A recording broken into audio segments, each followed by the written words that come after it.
Sampurasun. Kali ini kita akan bahas lagi tentang Wangsit Siliwangi ya. Hari ini kita akan membahas tentang Kalakai dan Tutunggul ya.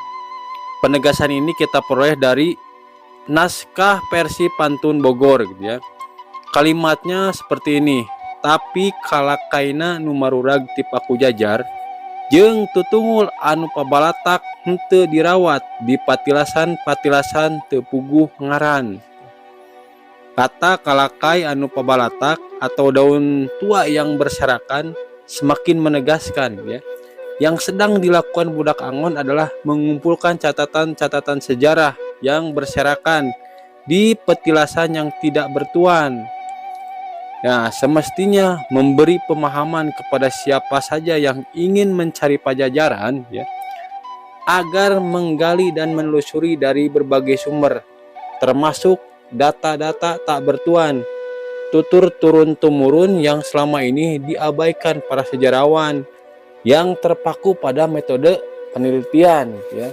Tapi tidak demikian dengan budak Angon yang sempurna hati dan pikirannya, meneliti menggunakan pemahaman yang komprehensif gitu ya, atau menggunakan amparan. Ia akan mampu menelusuri Pajajaran dan akhirnya bisa memegang kunci atau membuka gerbang Pajajaran ini. Versi Pantun Bogor di atas memberi penjelasan tentang Kalakai dan Tutunggul yang digembalakan budak Angon. Bukan sembarang daun kering, melainkan daun kering yang jatuh dari Paku Jajar. Dalam naskah Pantun Bogor episode Ronggeng 7 Kelasirna, terdapat dialog antara Nyai Putri Arum Sinayungan dengan Nini Sarutia tentang pohon Paku Jajar ini ya. Pohon Paku Jajar Ki Pahare adalah ciri kerajaan Pajajaran Tengah.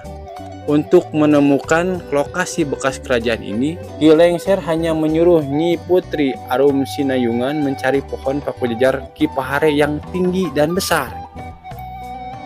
Kerajaan Pajajaran Tengah adalah kerajaan Pajajaran yang terletak di kawasan Bogor sekarang. Dalam naskah Pantun Bogor episode Ngadegna Pajajaran, terdapat 5 negara Pajajaran yang sejaman ya. Pajajaran yang pertama berdiri adalah Pajajaran Bantar Sagara yang wilayah kekuasaannya Banten Utara sekarang. Yang kedua adalah Pajajaran Jatipurwa, wilayah Cirebon sekarang. Kemudian yang ketiga adalah Pajajaran Kulon, wilayahnya Banten Girang. Yang keempat dan kelima adalah Pajajaran Tengah atau wilayahnya Bogor, dan Pajajaran Girang atau wilayahnya Priangan sekarang gitu ya. Kata Paku Jajar tidak semata merujuk kepada nama pohon di lingkungan kerajaan Pajajaran saja, tapi juga merujuk kepada konsep kenegaraan. Negara Paku Jajar yang landasan kenegaranya Panca Pandawa Ngemban Bumi seperti terdapat dalam prasasti batu tulis yang didirikan setelah meletusnya perang Bubat oleh Niskala Wastukencana ya.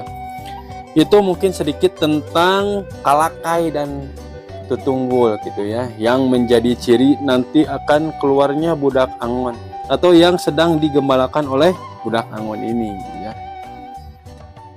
Sampurasun.